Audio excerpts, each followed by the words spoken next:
Here. Mr. Johnson? Present. Mr. Lawson? Mr. Silver? Present. Mr. Smith? Mr. Hobbs? Here. Mr. President, you have a quorum. Okay, you want to go to C?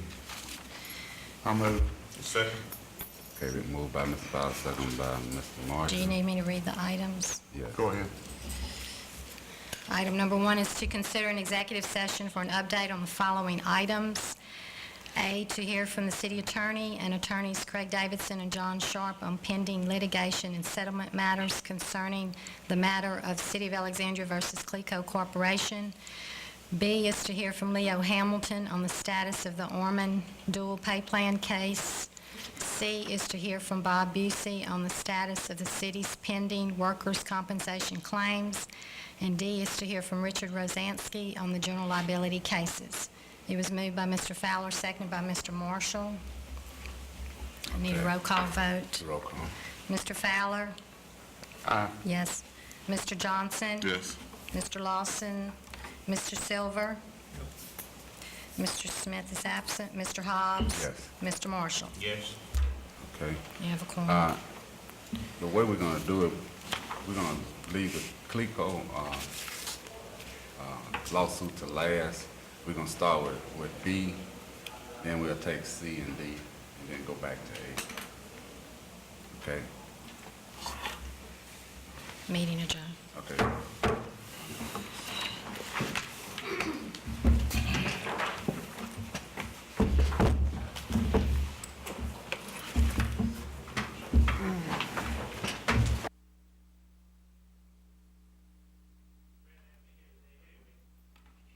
You weren't here to begin with, so sit down. All right, I need to talk to you after.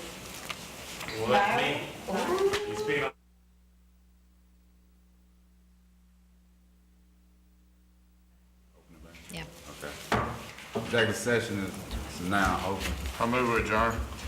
Second. Moved by Mr. Fowler, second by Mr. Marshall. Aye. Well, wait just a minute.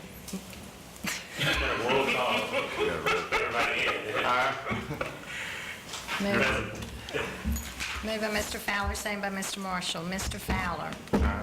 Mr. Johnson. Yes. Mr. Lawson. Mr. Silver. Certainly. Mr. Smith. Mr. Hobbs. Okay, you have a quorum. Okay. Present. Nothing to report? No report. Okay. So this meeting. Adjourned.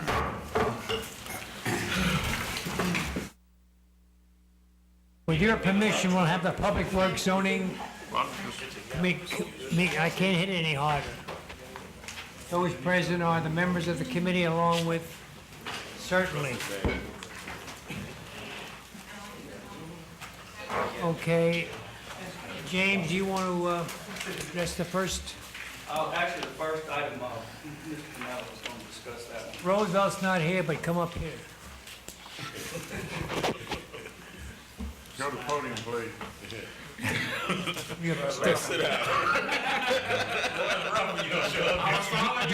Do you mind stating your name and your position, please? Marcus Canella, Acting Utility Director. We've contracted, went out for RFPs and selected 2 consultants to assist in providing aerophotography maps and GIS services. The A&E selection committee met and selected Sanborn and Gulf Coast Aero Mapping. And we're still working out some contractual issues with Sanborn. Gulf Coast Aero Mapping was in agreement to sign our standard services agreement, so we're introducing that at this time. I'll move. Second. It's on item 25 for the record. Okay, all those in favor signify by saying aye. Opposed, the same? All right. We'll go down to administration of the police chair. James, you're going to do that? Yes. Mr. Johnson and I met with the police jury president and another member of the police jury, as well as their attorney and secretary. They agreed to the property swap as we adopted. We'll swap the buildings. There'll be a $25,000 return to us from them. They passed the resolution last night at their meeting, and all we have left to do is sign the papers and get the check and give them about 90 days to get out so we can start demolition. Okay, we'll entertain a motion, we recommend that. Second. Any discussion? If not, all those in favor signify by saying aye. How Sir? many more spots will we be able to obtain It's as a about result? 24, if I remember correct. So Oh, we we have have a- the layout, That's yes. good. Okay, we'll go down to, One other thing too, Mayor, and they've gotten the drive-through windows open now, and that's helping with the parking too, isn't it? Yes. okay, let's go to 4 next. I think you and Sue Patton have some information concerning. Yes, sir. I gave each of the councilmen and committee members a copy of this resolution. And what it is asking the council to express their support for the application process.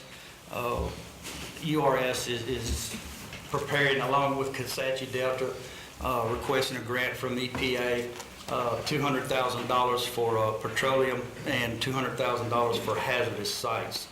And this allows us to clean up the sites and to reclaim them for a business or residential use. I'll move. Second, all those in favor, same sign. Okay, Do we need to do on each of the two resolutions? Yes, sir, each Okay, that would be for the... streetscape, hazardous and a petroleum. Right, that was for the hazardous, this would be for petroleum, I so move. Second. all those in fa- any discussion? If not, all those in favor signify by saying aye. Opposed? On this, Continue. I also request the council to adopt an ordinance allowing the mayor to enter into contract with a company called Greenscapes. This is for the second part of the streetscape project on 3rd Street from Jackson to St. James. This is where they're doing the topographical items such as the benches, the landscaping, and so on. The construction is 100% funded by DOTD Facility Planning, and we just need to be able to sign a contract with Greenscape so that they can start to work on it. Move. Second. Any discussion? Did you want to say anything? No, I'm fine. Okay. Support. All those in favor I'll signify. talk to Mr. Smith about this, it's his district. My district getting this done. He wants this. This is the last phase of the first phase of the 3rd Street project. It's not the new project that, I remember that was the one that was existing. Yeah. Okay. just the trash receptacles, the benches, some stamping of the pavement. Does this include any ongoing beautification such as flowers, things of that nature, Well, evergreens in pots or something of that nature? we have hangers on the streetlights we put for the streetscape where we can come back at a later point through GATA or some individual groups That's a to good name to support mention. that. So they had talked about that before, and so we're looking forward to that happening. Just along with James, this project's funded also by facility planning and control along with DOTD, so that's who's providing funding for this. One only thing I'd like to see is if we're gonna do the the hanging plants from the pole, that we have a mechanism in place to maintain whatever's gonna be in those hanging baskets. And if we don't have intentions of being able to sustain what's in there, then maybe do something that's gonna be maybe an evergreen or something of that nature, where we won't have to have a lot of intense maintenance. And what you're telling me now is that all that's gonna be taken care of? Well, currently, we don't have the baskets in place, but we can provide access through a hanging arm on the street lights itself. But when that does come in place, we'll be ready. Then you have the best. Kay, did you want to say anything about how our building withstood the rain of the other day? Did we ever vote on that here? Okay, all those in favor signify by saying aye. He interrupted me. Those against? So ordered. And I'll give these to Nancy. Oh, wait, no, I'm saving you for last. Mr. Silver, you're talking about Coughlin Saunders? Yeah. I know that after the rainstorm that occurred in connection with a tropical depression, our experts were back out looking at the building, checking to see how it withstood the rainstorm and whether there was additional leakage, and they're investigating that now. Thank you. I'll be glad when the next rainstorm is completed and we're through with it. That's been a long time coming. Okay, Mr. Duck, we're on the update now on Fast Track.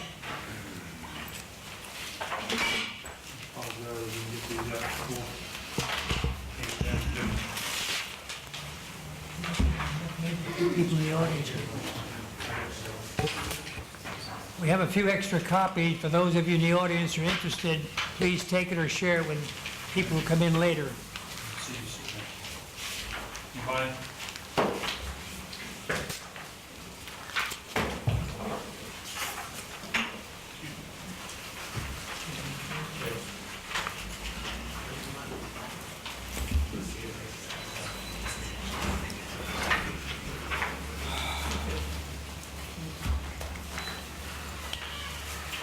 Okay, gentlemen, before you have Operation Fast Track update dated October the 9th. Number one, on the Versailles project, last time we had the deep sewer project ready to, or going to receive bids as of today. Due to a technical problem, we had to postpone that bid for a week. It will not interfere with the construction schedule or anything. We'll receive bids next Tuesday, and it'll go on the information will go right on the end, and it won't affect the schedule. On number three, the Sugar House Road project, we had a meeting to hold to discuss the possibility of moving this project back up to this year as far as the TIP was concerned for the purchase of the right-of-way. We will know more about the possibility of this after about 2 weeks. They will have a meeting at DOTD where they will discuss the funding issues and see if we can get our project in. We've got about $1,900,000 total project for purchasing right-of-way, and hopefully we could slip that in between projects or something and get that started. The next major item is number 5, Hyman Lane Phase 1. The work is progressing with pavement being installed, and the drainage portion of the project, or the total project, is about 85% complete, and the paving portion is approximately 50% complete. So they're moving quite well. Eric, wait, before, Yes. Chuck, did you want to say anything about what you have in mind on the Hyman Lane update for your? No, we're gonna have a community meeting next week at Nackman, 16th, I believe, and discuss that and Versailles and any other projects out that way people have any concerns about. If you want me to come, I'll be glad to. Sure. More informative for the neighborhood, because people, we'll be a part of it, and there'll be the 3 districts involved in it, so it should be pretty nice. Okay. I want to send a public notice out, Lieutenant coming. I don't know whether we're obligated. I don't know if Mr. Johnson's coming, but I'd like to certainly attend. I don't know if we're obligated to. I don't know if I'm invited or not. No, everybody, No, that's what I said, I don't know if you're I'm excluded. No, I'm gonna try to put it on a reverse 911 thing, so I have it on that, but, it'll be, Tuesday night, then I'm planning on having another one later on, possibly at Ash. Are you serving in refreshments? November. Absolutely not, Okay. That's the highfalutin district. that's right. Go ahead, please, I'm sorry. The next item I'd like to bring your attention to, and several others have comments, but we're just trying to hit the highlights.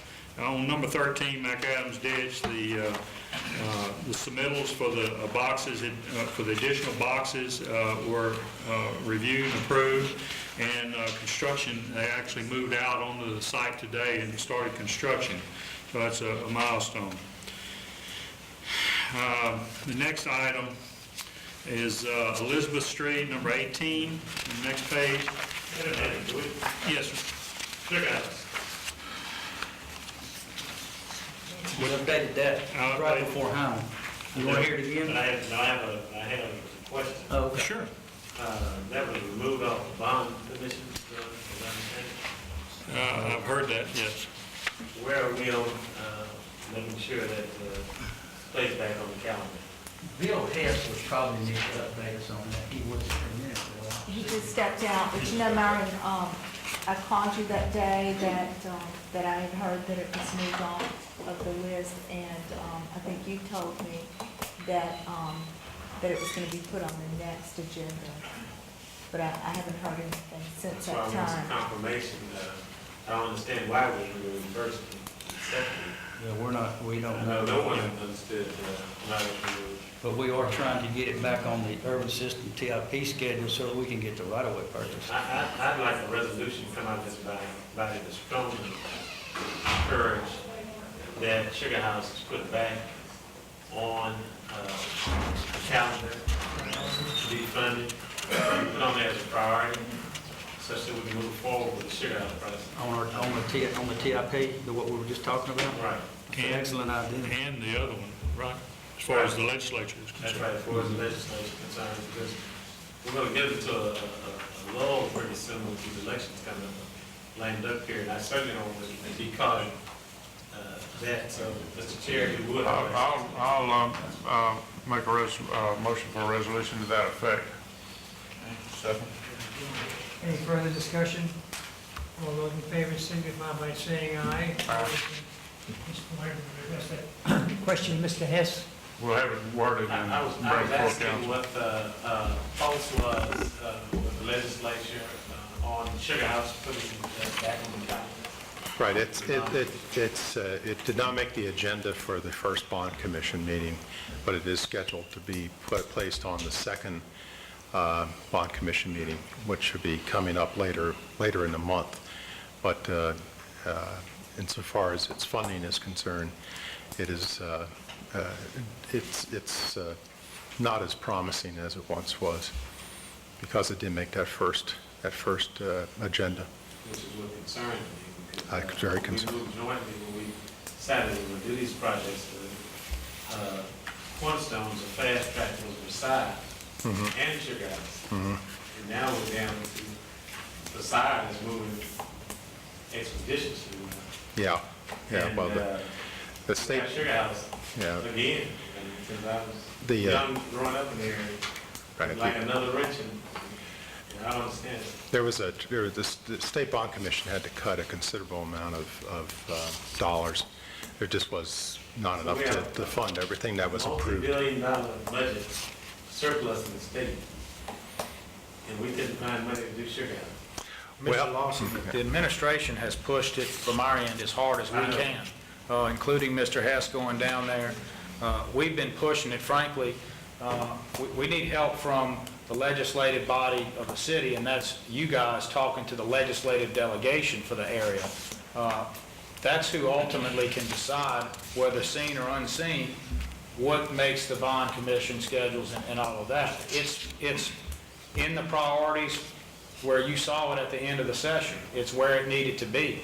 But we've been in contact with folks the entire time, and we're assured, I thought, that it would have equal dignity with other items for this area. And when it doesn't make that first meeting, like Bill, I get concerned that it gets pushed away. At the end of the day, the legislature, they make the appropriations, but at some point, those line items exist, but then it has to go through the final process of someone prioritizing it from the administrative end, and that's what that commission's designed to do, is perform that particular task of then prioritizing the priorities, if you will. And that's where it is right now. I'm not comfortable telling the council politically what I think is going on or anything else, because it would be complete conjecture at this point. But I have an idea, and it's not from a lack of pushing on our part. and I certainly don't want to insinuate that, because we've had communication with administration, and I'm not even for blaming anyone in the legislature. Not at all. So we're on the same page. What I am for, though, is making the commitment that we made when we started Fast Track, that we're going to do Sugar House and Versailles. And right now, here we go. Yeah. And what I'm saying is, I'm not interested in stopping at the fact that they didn't put that on the calendar. Then we have to go to a plan B to make this happen. And I think it's going to be important to start with a resolution from this body, and I appreciate my colleague Chuck initiating. And then I'd like to have a meeting with our legislative delegation and start asking why. We'll reinforce it with a resolution. You, Attorney, can set up a meeting, we'll do that. Sure, I will. Our legislative folks have been working at this hard. It really was, if it was cut from it was not cut by them. The State Bond Commission then their staff had to trim just an unbelievable amount of dollars from the priorities that were approved. And I was there in person, and it didn't even make the agenda. So when it's not on the agenda, it's pretty difficult to fight for something that's not even listed. Now we did have some other funding that was on the agenda, which I can go into at another time, and that was not cut. So at the end of the day, we're still walking away with some dollars, but not specifically at this time for Sugar House. The city is prepared to put up its part. I mean, this is not like a regular situation. We're asking the legislature to come in and do something where we're willing to put up the majority of our funds up front now.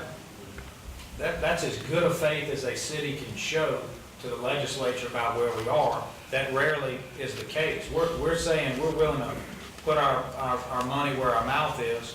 And again, I want to echo what Bill said. I'm not saying it's the delegation. I'm saying that somewhere we thought we knew where we were. We've been having the discussions, and it wasn't just a matter, Mr. Lawson, of getting it done and then moving on. We've been in contact up until that point. We've had follow-up meetings. Again, I have some notions about what happened, but I don't think it would be appropriate for me to say that publicly at this point, because they're only notions.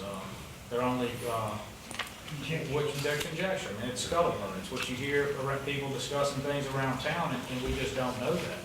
If any of it is true, it would be troubling to me, to be frank, because I thought that everybody was on the same page here. I made a commitment early on that they had to be given equal dignity. And I believe that should be the right way to approach it. That's been the consensus. I'd ask about next city council meeting. This is worth calling a special meeting, I think, Mr. President, because when we commit to folk that live in the Sugar House area that we're going to do something, I think we ought to do it. Just as if we commit to folk that live in the Versailles area, then we certainly ought to do it as well. I can't explain how one priority gets done, the other priority just gets cast aside to down the line. Well, that's unacceptable to me. And I don't care who's at blame, but we need to get it done. Versailles not being funny, so I want to make sure the public understands. It's not that the legislature picked that instead of this. The Sugar House problem is a problem with the legislature. The city can reprioritize what it's doing and decide to push forward on Sugar House without state money if that's what the city chooses to do. But that is in the hands of you gentlemen on the council. If you wish to pursue that angle, we certainly are willing to do that. We were just doing it the way that we thought the plans were because there's state funding involved. And if you change that now, you could lose that forever. And that is going to be a state route. That will be a That's right. state road when completed. Like I said, getting to the bottom of it, we may all be quite surprised at what forces may have been in play that have pushed this out of priority. But I know one place it won't be, and that'll be the administration for the city of Alexandria. Did you carry the resolution? Yeah, we voted. We voted, didn't we? Yes, it's been voted on. Please go on. Okay, next item I'd like to discuss is number 20, Wooddale Drainage Outfall. We had a meeting at our office with the engineer on this project, and also the councilman came, and we discussed this, heard their presentation, and the engineer basically provided three alignments analysis and presented at the meeting after the presentation and the review of the report. And it was noted that one alignment was $1 million less expensive, and it also only take approximately half the construction time to complete. So it looks like the study was well worth the money that we spent for it to save that money. It may not be truly $1 million. There are some additional things that have to be done, but it is going to be a substantial amount of savings. Southern Heights, number 21, the first phase is complete, and phase 2, we just need to have a plan in hand on it and send it out for bids. Number 20, yes, sir. You know, that project in Mr. Hobbs' district has been a big concern for those residents in that respective area. You said a plan in hand is scheduled this month. Are you saying within the next few weeks? Yes, sir. Yes, sir. And then you go out to bid on it. Yes, sir. We have to go through it and be sure that, you know, everybody's looking at it the same and somebody hadn't forgotten something, and discuss it and be sure that we're all on the same page. Sometimes there's small things that didn't get picked up that do get picked up in the plan in hand. And then we'll be ready to come to y'all to ask for advertisement. Okay, next item is extension of Cloverleaf Boulevard. As you know, Walmart store has been started out there, and the contractor has begun some of his earthwork, and the drainage work that he plans to put in will start next week. So he's starting to make a move out there. One additional one is number 23, Bayou Roberts at Landmark Phase 5. This is construction of a large drainage ditch out the back of Landmark and Tenson Oaks. The contractor has completed his clearing and grubbing, and he's approximately 40% complete with the construction of the ditch. So he's moving right along. He had good weather, and he's making headway. Number 26, Wooddale Housing Drainage Improvement Phase 1 and 2. Remember last time I told you that Phase 2 was moving well, about 95% complete, but Phase 1, the contractor had pulled off due to some weather. He's back in there now and making progress and should be completing soon. McDonald Street Drainage Phase 3, which is number 29. It's advertised for bids, and bids are scheduled to be received in 2 weeks, October 23rd. So that project should be moving. Enterprise Road, the next item, number 30. We met with the engineer on that the same day that we met on the Wooddale project, and we discussed some of the issues there. We're trying to straighten the curve out and also cover up some ditches and put some sidewalks in for the safety of the children that have to walk that area after getting off of school or getting to school. We're going to have to widen the proposed street.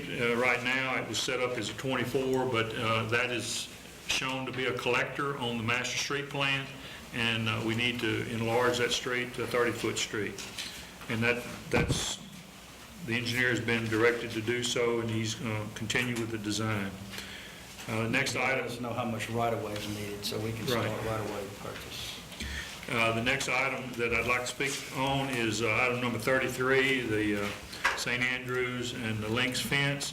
Contractor is on site putting the fence up, and he's approximately 20% complete. What's the final cost of that fence? 266, I believe, Myron, with the developer paying 95 something of that. Number 38 is the next one I'd like to bring forth, is Bayou Henson Drainage Flat Gate Replacement. The contract's been awarded to Peters Construction Company, and it's a relatively small project, but very important. It's an existing flat gate that is not functional at this point, and it's having to be reconstructed and to protect a certain area of town. Last but not least, number 41, the Horseshoe Drive Grove to MacArthur. Contracts had been reviewed and sent back to the engineer. I have received those contracts, and I have them in hand, and I just need to get them to the mayor for signatures, and we'll be ready to start design on that project. Right there on Horseshoe, where they used to, right across from Tobacco Plus, they're doing a demolition on that building, and they said they're gonna put a Dollar General, right? Yes, sir. Yeah. Now, several of the neighbors called and saying they're going out on they're putting a flow through that's gonna come out on the other street. I can't call the name of that street. Where is this again? Yeah, it's between Horseshoe and Horseshoe and, the next street over, and I can't call it. can't call the name. It's where the fire station is there. Yeah, Randbottom, yeah. but, the people are complaining, and I imagine they may be here this evening, or they may have a petition about, they're gonna put a driveway that comes out on Rand's Bottom too, Right. also off of Horseshoe. And they said they wasn't aware, that they were gonna put a street, they're looking at the traffic coming onto Rand's Bottom. And it already has, I think we had something in that for drainage anyway on Rand's Bottom. Yeah, there was a project done in that area a while back, and in fact, this project 41 will actually tie into that particular drainage right there on Horseshoe. Right. But what they were wondering was which way the building was gonna be positioned. The building is going to face MacArthur Drive. It's not going to face Horseshoe, and it's not going to face Rand's Bottom. It's going to face like the old Philistine or Bag or whatever it was. Right. It's going to face the same way. But the It's just- problem they got, and I imagine I would have the same problem, because you got two drives. You got a drive that's gonna come out on Rand's Bottom, and you got a drive on Horseshoe. The drive on Horseshoe is not bad, but they're talking about the drive that's gonna be on Rand's Bottom. Most of the traffic there, I would think that would come out on Rand's Bottom would turn back toward MacArthur and Go to the service to road. get to the service road. Yeah. I mean, there'll be certainly a few people that live right there in that neighborhood that would come and go there, but, I mean, you already got the fire station there. It's not like it's a real residential area there. Well, and I think they did their research, because all that was zone commercial. Those houses, I guess whatever was there, it was an empty lot, I'm not sure, because they had cleared it before I got a chance to look at it. But most of them did the research, and they know it was zoned right. Right, Because you didn't have to come, you didn't come before the council. It does back up to Residential. residential, Right. zoned and used property, and, we had to maintain a buffer zone there and fence and everything, and all that's called out on the plan. So, So was the complaint concerning the driveway going out onto Rand's Bottom, or the Right. drainage? No, the driveway. The They had concern about the drainage, but the driveway is their major concern. Right. Okay, anything else? You finished? that's all I have. Review it, no. It's already approved. We already permit. Taking the pipe down. Yeah, I got them to reduce that.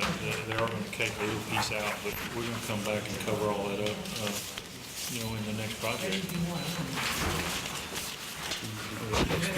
Anything else to come before? James, are you finished? Sir? You okay? Yeah, Finished? good. Anything else to come before our committee? If not, we'll stand adjourned and defer to legal.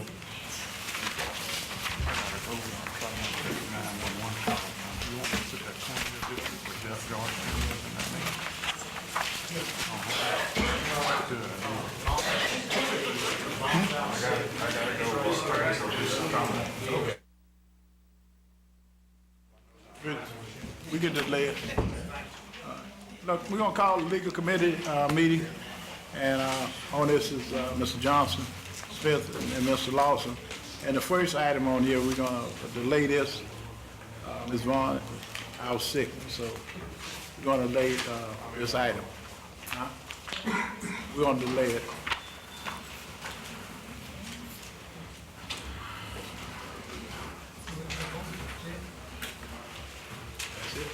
You got something else?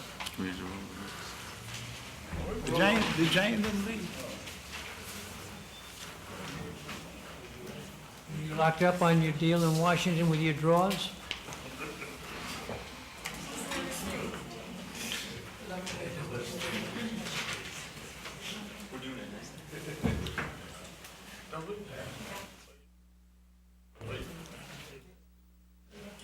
No, I need to hold up for about 5 minutes. What did they say about sugar? Charles.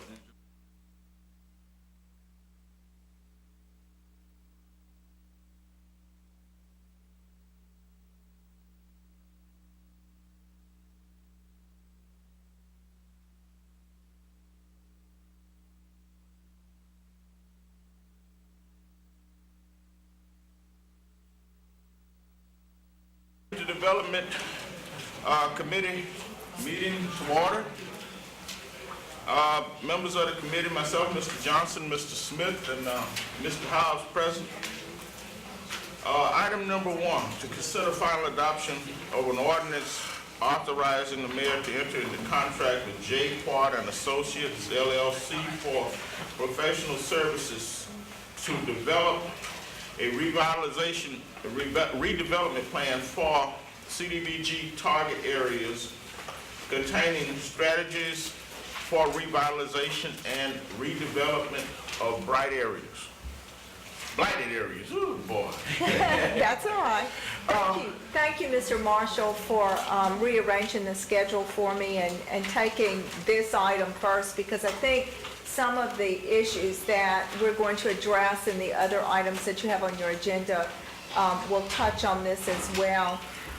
This is something that's very near to my heart, and I'm very passionate about it. I've talked to you about it a number of times, and I've mentioned it at the council meetings, and it's the expropriation of blighted and adjudicated properties. The state several years ago passed the parish redevelopment law, which is the mechanism by which we can expropriate as a municipality adjudicated or blighted properties. But in order to be able to accomplish that, the first thing that we have to do is have a declaration of need, and then we have to have a redevelopment plan. And that's what Mr. James Gilliland, I said it wrong, I knew I would, Gilliland? That's right. Spell Yeah, you got me for sure. School teacher. From J. Claude and Associates in Dallas is here to talk to us about today. He helped Shreveport put together their plan several years ago, and they've had a very successful history using the parish redevelopment law. In this plan, he'll tell you about how he goes about developing the plan, but it will be very comprehensive. It will initially address our CDBG areas, and you can go back later and actually bring in additional areas. I think Shreveport has gone back and brought in 2 additional areas, and it will also work well with our CDBG block grant because it can help identify projects and reevaluate things that we're doing, and maybe help us identify some needs that we're not really meeting or ways to meet them better. And with that, I will turn it over to Mr. Gilliland. Thank you, Kay. Well, good afternoon, Mr. Marshall, members of the council. It's great to be back with you again. I visited with most of you previously as I've worked with the Community Development Department on some other issues related to housing and neighborhoods. We're real pleased today, though, to be bringing forward to you a process and a program for recapturing vacant lots and deteriorated properties within the community and reutilizing those properties. As you know, those vacant lots, those deteriorated properties, for the most part, are no longer contributing to your tax base because as property owners sort of abandon those properties, they're no longer providing tax payments. They're no longer contributing to the cost of city services. So our aim is to both revitalize these properties, put them back on the tax rolls, and hopefully have them no longer contributing to crime and the other issues that are generally associated with those. Just to give you sort of an overview of our planning process, our focus is really on vacant lots and deteriorated properties. As Mr. McGill said earlier, here in Alexandria, you're already faced with some 800 properties that are adjudicated properties. Those are properties that have already gone through the tax foreclosure process. Added to that volume of property is, of course, those properties that are deteriorated and are in various stages of blight within the community. Our effort is really designed to revitalize those properties and thereby revitalize neighborhoods. It includes removal of slum and blighted conditions. It includes reclamation of those vacant lots and those deteriorated structures. Our focus would be on development of affordable housing that will replace those vacant lots and deteriorated properties. We want, through the process, to also address and improve the community's access to quality retail services. As you know, as neighborhoods begin to decline and we lose our housing units, we also lose in many instances our access to sort of basic services that people need to support their neighborhoods. We hope to focus also on nurturing community-based businesses as well as part of that process. And then finally, really, neighborhood empowerment. That's rebuilding of sort of the community infrastructure, making sure that we don't just build houses, but part of the process will be to focus on making sure that neighborhood associations are there and in place to help maintain neighborhoods as they move forward. As I go through sort of the process that we're going to talk about, I'd like for you to sort of think of it in terms of sort of focusing on the process and the approach that we're going to take, but also we're going to give you some examples of how they've implemented this program in Shreveport, Louisiana, so you can get a feel for what happens as we go through that process. The major obstacle that we face, of course, is clear title for these properties that we wish to reclamate. Expropriation is required for the city to actually obtain and convey clear title of the property that are creating slum and blight. And that means adjudicated properties, foreclosure properties, abandoned properties, derelict properties, even heir-owned properties or the vacant lot next door to a property owner where they've been maintaining that property but can't identify the owner and can't gain clear title to that property. First, let's talk a little bit about adjudication versus expropriation, because I think that's an important principle for us to sort of focus on.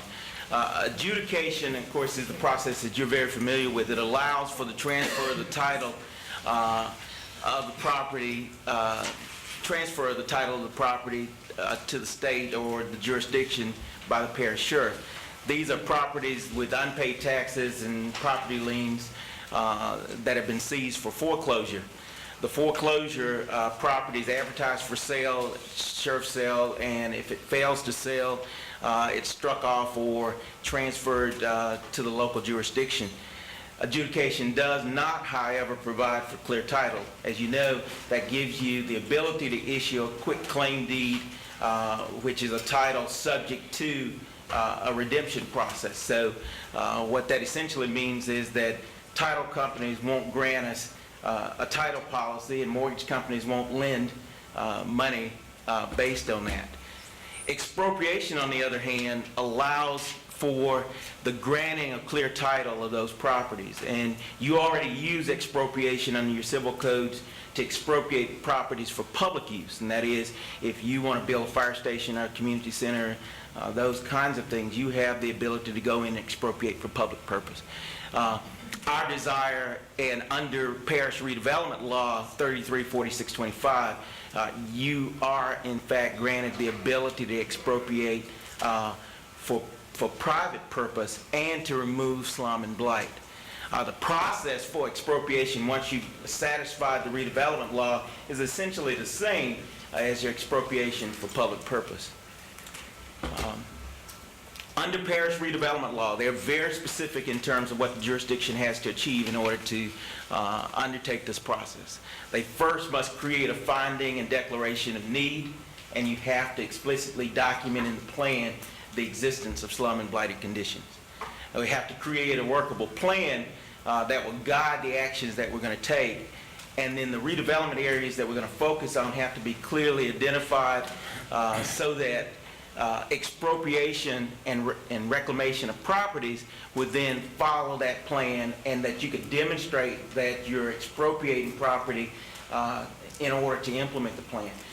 Under parish redevelopment law, I think the concern was that there not be taking a property where you haven't really given any thought or don't have an organized effort to utilize those properties. And therefore, you do a taking on expropriation, but you still aren't able to advance to the next level, which is to get that property back into use. I'd like to talk a little bit about sort of the Shreveport process and how they've utilized this particular law, because I think visually, as you see some of the things that they've been able to do, I think that helps sort of explain sort of the program and our goal in implementing the program. Shreveport adopted its revitalization master plan back in 2000. As part of that process, when we were doing the needs assessment, we of course identified the fact that they had at that time and even now approximately 3,000 or more adjudicated properties, and then that list even increased as you add the other derelict properties that existed within the city. And the major issue was it's very difficult to revitalize neighborhoods if you can't take control of those properties. And it's also a very expensive undertaking of the city to just continue to maintain adjudicated properties, the cost of mowing those lots or boarding those structures as they have struck off to the city during the foreclosure process. The plan was originally adopted with 7 neighborhoods, and we've since amended the plan to include 2 additional neighborhoods. Had a great deal of success in utilizing expropriation to date. And keep in mind that Shreveport implemented its plan and really started expropriating property probably in about 2003. But since that time, they've actually expropriated 165 properties now. They've built 36 homes on expropriated properties, and they have 120 units either under construction or planned on those expropriated lots. In addition to that, of course, they have other expropriated lots where they've actually approved it as a city, but they have to go through the judicial process of actually consummating expropriation. Let me share with you just a few slides of some of the conditions. This is the Ledbetter neighborhood, which is I guess west of downtown, just west of Common Street and north of I-20. The Ledbetter neighborhood is a neighborhood that's probably 85% of the structures, 85% of the area is either vacant lots or deteriorated structures, and these are some of the old shotgun houses, which are sort of a prevalent housing within the area. An organization has already undertaken building of new houses on lots that were expropriated. In that particular area, the Fuller Center has a project called Building on Higher Ground, and this project actually started as a response to trying to create new units for the influx of families after Katrina that moved into the Shreveport area. These houses, what's significant about these is that They're about 1,600 to 1,800 square feet, and the cost is actually $50,000 to about $80,000 because they include sweat equity as part of the process of financing and building these houses. Fuller Center being sort of an offshoot of Habitat for Humanities. Who's doing it? Well, you answered one of them. Is it Habitat only, or is it some CRA stuff? Well, is it tax credit? Well, it's a combination of the Fuller Center, which is sort of a new organization or an offshoot of Habitat. They use the sweat equity. They also have some of the city's home funds invested, and they also have used, in some instances, Federal Home Loan Bank and some other funds. But these are for sale, so they're not tax credit in this particular instance. They function much like the Habitat model, where the family helps to build the unit, and then they actually acquire a mortgage that's financed by the Fuller Center. These are some of the additional units. As I said, they're 3 bedrooms, approximately 16 to 1,800 square feet. Shepherd Place is a gated community where in Shreveport the attempt was to try and influence the private sector to get more involved in the building of affordable housing. And one of the concerns they had in terms of private builders was they wanted to create the same kind of product that their clients were demanding in the sort of the regular marketplace, even within affordable housing. So we attempted to successfully sort of a gated community there. In this particular case, the other thing that's important is this is actually a lease purchase, although probably about half of the units have already gone into full home ownership. Essentially what happens is the family is given 2 years to correct identified credit problems and other issues. They work on those issues for up to 2 years, and then at that point they go into a permanent mortgage. These units are about 1,800 to 2,300 square feet. The sales price is approximately $90,000 to about $130,000, but it has about $30,000 in subsidy from Federal Home Loan Bank grants and home program grants and others, which essentially lowered those purchase price by that amount. They vary from 2-story structures to single-story structures, brick. As you'll note with this slide of the interior, again, what we tried to focus on was making sure that the amenities within the structure, even though it was affordable, still mirrored what people could get in the sort of the regular marketplace. This neighborhood, the Queensboro neighborhood, just off of Hearn Street, again, near Interstate 20 and the Willis Knight Center. This is sort of an existing neighborhood.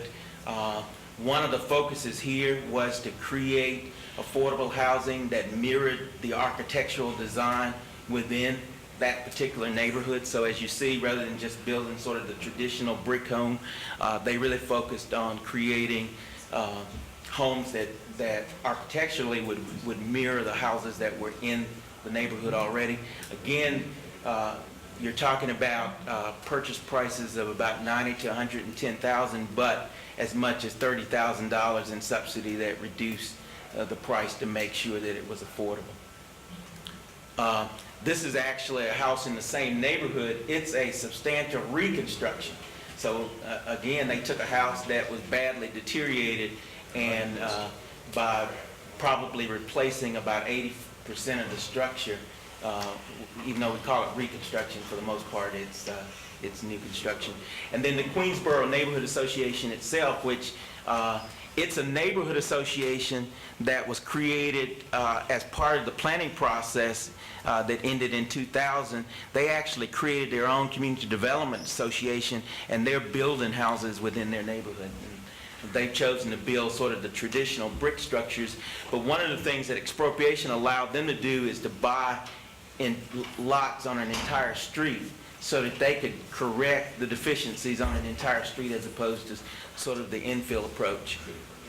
James, before you go any further, if I could just mention the 2 houses you saw in the Queensboro neighborhood that fit in so well with with the other houses. Those were modular homes, and that's something that I think is very important because we've seen here in our market where we build the new brick structures, you can't build a house for less than $120,000. And this is an affordable option to a regular construction.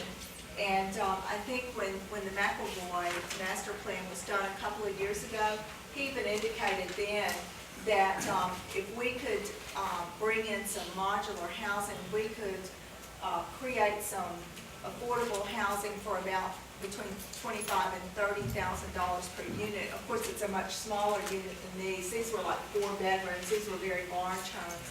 Another thing that James doesn't have a picture of, but that we looked at that day, and it was near that Queensboro neighborhood, was where they took that large area and built the townhouses and the apartments, because one thing that I think we have a real need for here is nice rental for affordable housing. Many people can't buy a home. They're not in a position to buy and to maintain a home, but they need good options for affordable rental. And that was another project that they did through the expropriation. Yeah, in fact, for those of you who may be familiar with Galilee Baptist Church there in Shreveport, again, part of our planning process in Shreveport and part of the planning process here would be to increase your partnerships with organizations that are involved in this process, because the city can't do it alone. Galilee created their own community development corporation, and they've actually developed on expropriated property 75 units of rental housing. Jones? Yes, Reverend Jones, yeah. Yeah. Which, we only have, how many CDCs do we have in Brindle? At church, maybe Reverend Green's? Right. Maybe on that one. There are 32 up there. Church one, I think, Yes, Reverend Green's. 32. 32 in the city? Yes. Community Development Corporation, that's a CDC. Yeah. 32 affiliated with churches in the city? Yes, we do have that many. Yeah, but only about 3 here in your city that are actually involved in housing. So they're involved in a variety of activities, which incidentally sort of mirrored the Shreveport process pre-2000. Most of the developers that are now developing housing in these neighborhoods using expropriated property didn't exist prior to 2000. So part of that process is to sort of nurture that infrastructure so that as you recapture lots, you have someone available to assist in the process of the development. Just to sort of review briefly with you sort of the scope, sort of phase 1 is the actual meeting of the requirements under parish redevelopment law so that we can take advantage of the expropriation process.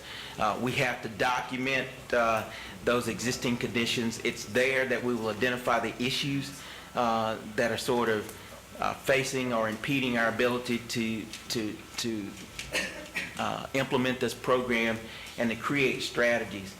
For example, one of the issues that we know we'll have to deal with is sort of this growing problem of as our elderly homeowners come in and need grant and loan assistance from a community development program to renovate their homes, that cost of those renovations are going up, and we're still not able to sort of handle the issue of their ongoing maintenance, which got them in the problem of having a deteriorated structure in the first place. And in some instances, even their ability to afford the utilities and other costs associated with such a large structure. So we'll have to address those kinds of issues as part of the Let me ask process. this question also. You're talking about that issue with the senior citizen, but what about those owners who own those homes, where those senior citizens are living, especially those that rent, that's not maintaining those homes? What's the approach to that? Well, again, you know, a large number of your structures that are either subject to adjudication or code enforcement, you know, or rental housing. They may be even absentee landlords. So again, the process that you'll have to use as those structures become abandoned is really to use your expropriation process to take control of those properties. But let me say this, although a lot of structures across the city and some in Councilman Hall and Councilman Smith's district, we have a lot of those homes where people are living in, right here in the city, where people are living in poverty, where we have to look at revitalizing communities, revitalizing neighborhoods, revitalizing those homes. But, how effective does this be? The real issue that you have an opportunity to solve is that if you've got 800 and growing in terms of your number of adjudicated properties and other vacant lots, you have an opportunity to build units that are affordable, that can become replacement units, whether they're rental or home ownership for those families, get them out of those substandard conditions, and then deal with the substandard structures. The problem that we have today is that we don't have the ability to create sort of the replacement housing or the alternative housing to get those persons moved out of those substandard conditions. So we've just got to create a program where we can create units, move people into them, and then recycle the other units in order to get ahead.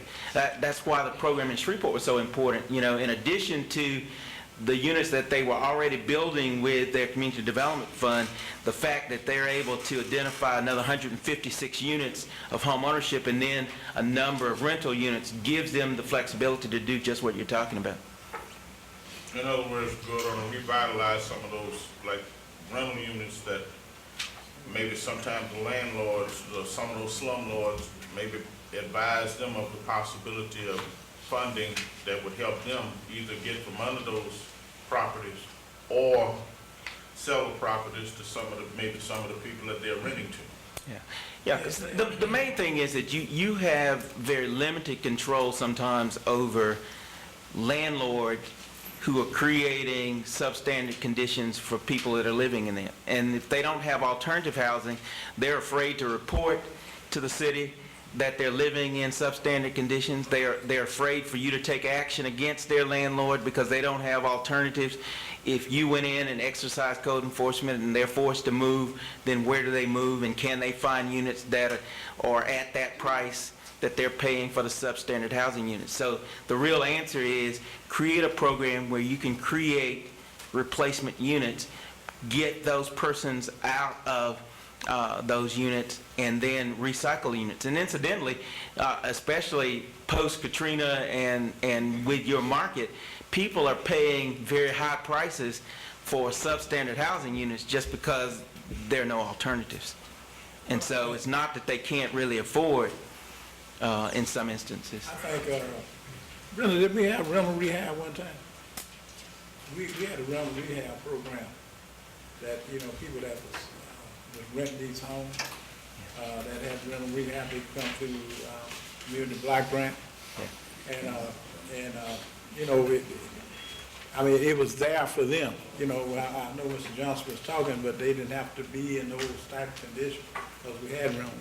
Then when I was going back and forth to Washington, they were trying to get out of that, what we call the housing projects and those type. What they wanted to do was, if they were building, they wanted to let those people buy those homes instead of them, like we have our Alexandria housing district, and they wanted the people to own those homes.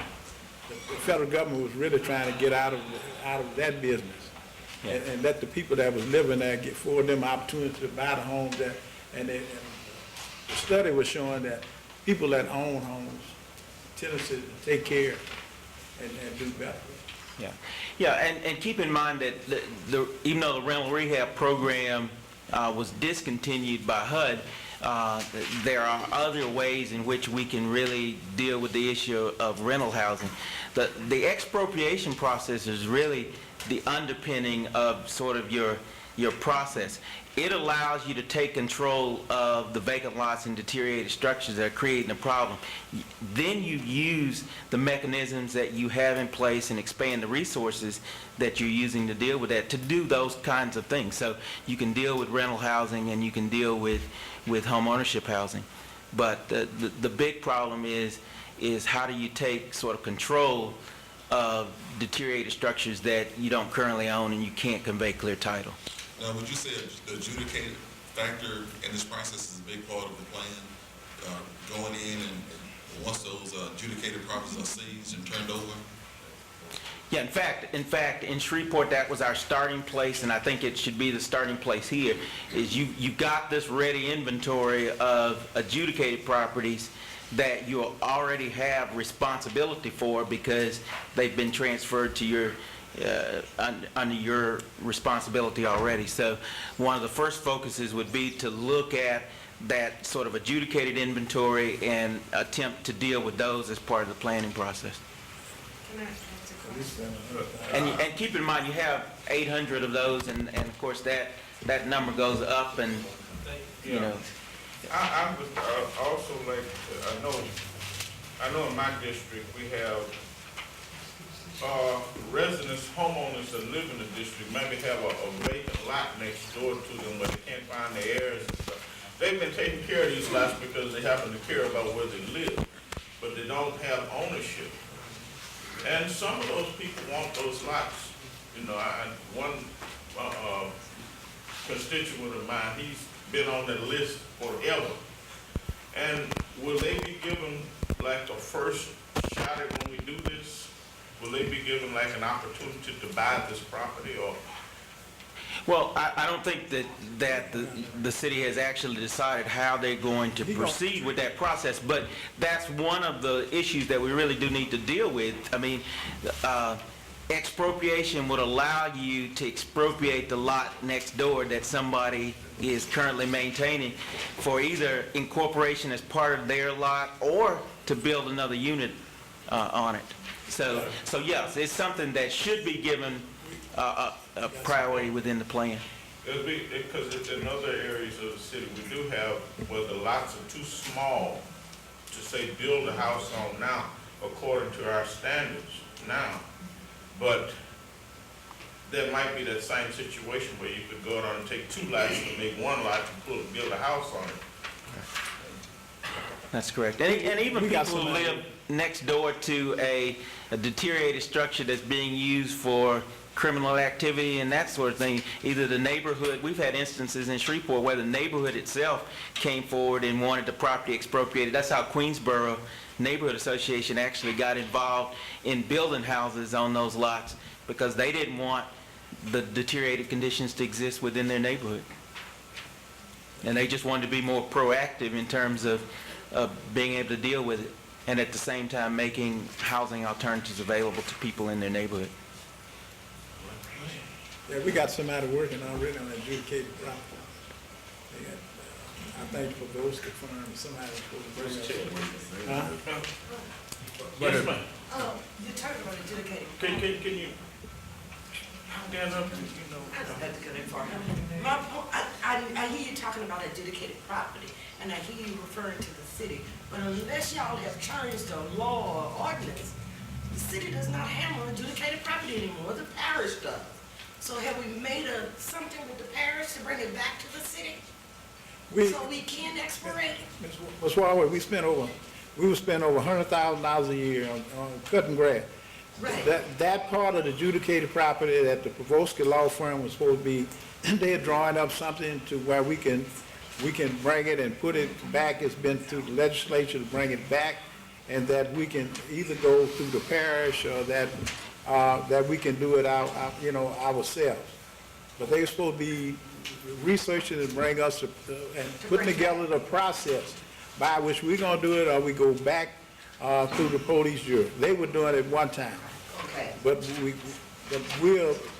we sent everything over to the Provosky law firm.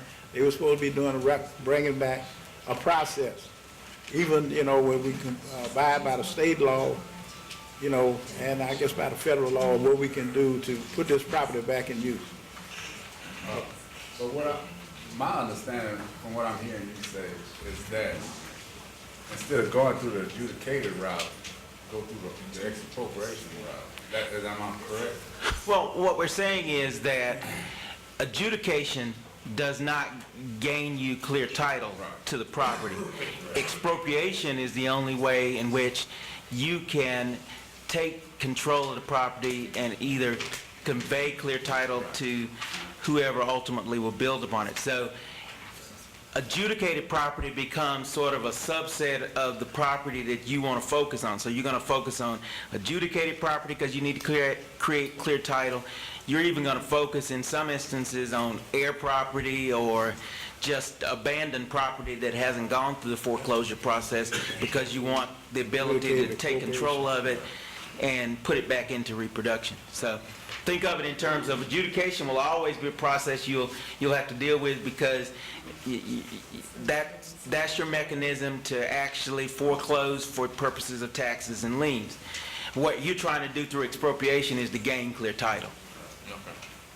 Let me sort of wrap the process up by telling you that, first of all, we propose to apply the process to all of the currently community development block grant eligible areas of the city, North Alexandria, Central Business District, Lower Third, South Alexandria, and Samstown and Woodside. So those are the areas that the plan would actually cover.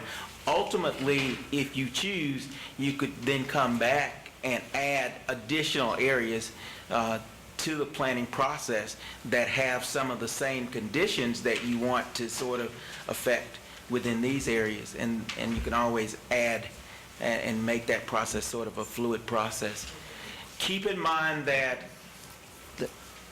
the application of this process applies to or can apply to vacant lots, residential structures that are in poor condition or abandoned condition, and also commercial structures. In Shreveport, they're actually undertaking their first expropriation of a commercial structure that has been abandoned. Now, It's a little bit more intense. it's a little more intense, and part of the reason that they didn't approach commercial structures in the very beginning is just to make sure that the courts were comfortable with this whole process of expropriation. Because keep in mind, they've expropriated, as I said, almost 170 properties. There have been no challenges over the past 3 or 4 years, and the courts have actually expropriated the request. But part of that is sort of following some sort of basic principles. They haven't attempted to expropriate properties that were occupied. They tried to make sure that their primary focus was on adjudicated properties and sort of abandoned properties. And then even commercial structures, they want to make sure that they're structures that no one is currently trying to operate a business out of, so that there are no issues of taking away livelihood and that sort of thing. So again, applies to, and these are structures and photographs from Alexandria itself, but again, sort of your inventory of in some instances adjudicated properties, but in some instances just vacant, abandoned structures, and again, even deteriorated commercial structures here in the city that need the same prescription in terms of sort of revitalizing the area. So I thank you very much for your attention and for your assistance. If there are any other questions, I'll be glad to answer those. One question, I want to ask you, you're talking about all this about your blight area,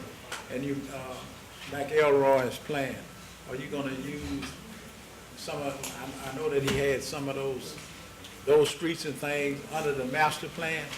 And one more question is, will there be going out for funding to, like what he said in the master plan about developing those certain areas, that should be private or whatever, we've got, for grants to identify those areas that what can be marketed in that area? Yeah, in fact, we'll use existing plans like that particular plan sort of as a focal point of starting the study process, because since you've already gone through that process, we want to at least incorporate as much of those actions as we possibly can.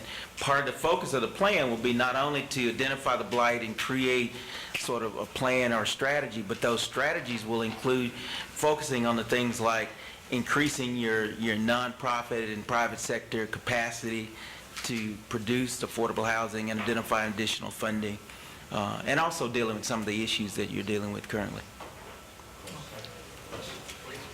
Just wanted to think, I heard the master plan mentioned several times, and some strange reason the media always fails to pick up that we're working out the master plan. I think Mr. Moeller's here, who is going to bring us some information that the master plan strongly urges to consider doing.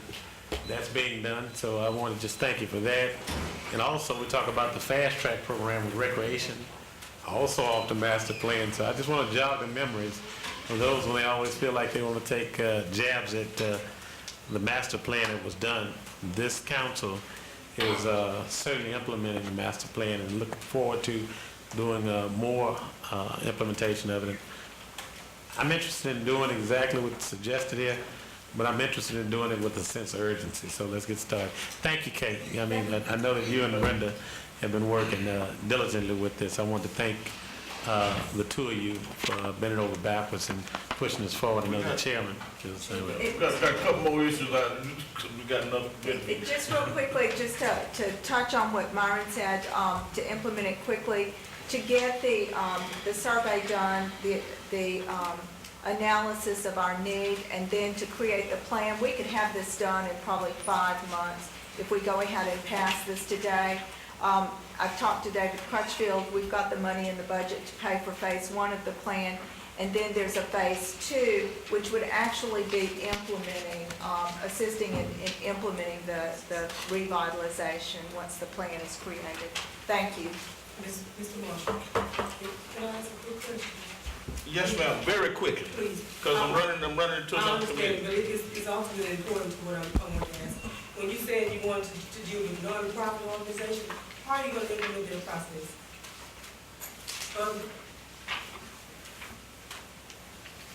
Oh, is that a question to Mr. Gilliland or? Oh, yeah, I heard him say that, so I wanted to ask how he's going to go about that process. Because I would like you to know that I know y'all going to this plan you want to go to, but it's got some of us that's already out here that's doing it already, who have a lot of information already, who can bring to the table those, for modular houses. We already been working on it, some organizations, so I want to know how y'all go about getting those organizations that's already working. When we meet with people in the neighborhoods and in the community, when we're putting together our plan, we're going to look at everything, and we're going to talk to people, we're going to have community meetings, and we're going to consider the input from organizations that are involved in this kind of work. Thank you. Next item, consider final adoption of an ordinance amending the housing rehabilitation deferred payment loan program guidelines for owner-occupied structures. This is the home rehab program that you all are familiar with under the CDBG block grant money. And right now, HUD has stepped in and required that every rehab home that's within a floodplain is required to provide flood insurance. And so we want to amend the requirements to quit doing or limit the ones that we do in a floodplain, because if the owner of the property does not provide an evidence of flood insurance annually, then the city becomes liable for that, and we have to pay the flood insurance premium on those structures. Right now, we have 74 existing units that are within their 10-year loan period, and the flood insurance premium ranges from $280 to $400 a year. And there's some real issues with that. If the city becomes responsible, which HUD says that we are, there are some prohibited donation issues under the Constitution if we have to start paying flood insurance. So we're asking you to amend the program to exclude those homes in floodplain areas.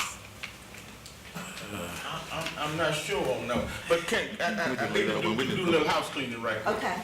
I need a second, motion second for item number 1. So moved. Second. All opposed? That's done. Now we go to, I don't know about that one. I'm kind of antsy on that. Well, the problem is the tremendous liability that it creates for the city because people, right now, only 42 of the homes have flood insurance. But I think that might affect quite a few. It might deter or slow down the process of just what we just talking about with J-Quad. When you start looking at those areas in the South Alexandria area and the Woodside Samtown area, you know, it probably wouldn't affect District 1 as much. I think that it's all going to fit beautifully with the new revitalization plan that Jaquan is going to be helping us with, because we really need to find alternatives to this program, and that's what we're looking at. Right now, we only have one contractor. Before Katrina, we had 2 contractors that would do the rehab work on the homes. It's very difficult to find contractors because it's very difficult work. They have to go into the home where people are living, they have to move things around and work around people. When Katrina came, we lost our contractors. They all went to New Orleans. We picked up one. It's a very tedious and slow process, and we're only able to do about 8 to 10 rehabs a year. We think that we can make a greater impact by using some of those funds in the weatherization program, which is a citywide program, and we have proven statistics that the homes that we have done the weatherization on have reduced their utility bills by 30%. And the ongoing maintenance and utility costs for people living in older homes is a tremendous problem and a real burden for them. And I think we can do better by placing more of our funds in the weatherization program. And this is something that Brenda Ray and I have talked about a lot. And we feel like that's the most appropriate use of our money at this point. What we're looking at long-term, and when I say long-term, I'm talking about 2 years down the line, what we really want to do is develop a home replacement program, because when you go in and you rehab a 60-year-old home that's quite dilapidated, when you finish, you only have spent $25,000, and any of you that have ever done any work on your house know that that really doesn't go very far. And so what you have is still an older, substandard home where you still have the same issues with utilities, and ultimately you're going to have the same issues with maintenance. 5 years down the line, you're going to be back to where you were before. We do think it's a program that has some value. There is a place for it. That's why we want to leave part of it in, we want to leave some of it in place so that we can address those homes. But we don't think we need to be doing it in the floodplain areas. We've talked to other jurisdictions. We've talked to Lafayette, Lake Charles, Home and Terrebonne, and they, like us, have excluded flood zones from their program simply because of the liability that it creates. Ms. McGill, one question. The city's done a lot of work over the last few years. I submit the last 10 or 15 years, a lot of these homes that's been listed in floodplain zones, and some are still listed because some of the owners are still paying flood insurance based on a 100-year plan. Can you tell me why is this? Why homes are in the floodplain? FEMA addresses that and produces the floodplain maps, and it's not a function of the city. It has nothing to do with the city. It's an elevation study that FEMA does, and there's no way we can get around that. The only way you can get around the requirement of flood insurance is to have an elevation study done on your structure and build your structure above the flood level. And if we get into replacement housing, which is something that Brenda and I are looking into right now, trying to come up with a plan under the HUD program for replacement housing, that might be the only way we can reuse those lots in the flood-prone areas, is to build them at an elevation where they're above the floodplain. What are we right now so far as the weatherization program? Have we used all those funds that we have in that program as of this day? No, I don't think we've used them all. It's an ongoing program. How many have we done this year, Brenda? About 120. And we've had very good success with that. I just want us to move slowly on excluding the areas in flood zones. Most of the areas that need it the most would be the areas that's in the flood zones. So I wish we probably could consider a plan. I understand the concern with the flood insurance and the burden that could be placed on us, but I'm very concerned if we exclude the flood zones, then we'll be excluding the homes that need it the most out of programs. So I wish that we would think twice before we move them. Are you asking for us to move today on that? It is up for final adoption, but if you want to delay it until next week, can we delay it until the next meeting, Brenda? And It's not just the flood insurance, it's also the fact that flood through the environmental requires that you do the ones outside of floodplain before you go in. Yeah. I agree with you. Maybe we might want to delay this 2 weeks so we can kind of like look at it a little bit. okay, and what I'll do is I'll put together a memo on this and get it to you so you can each kind of study it. And if you have questions, check with Brenda, Ray, and I, and before the next meeting, and hopefully we can answer those. Is that okay, Brenda? So we, Nancy, we just delayed. Okay. Next item is to hear from the administration concerning water spray pads. Lisa. Spray pad or spray pot?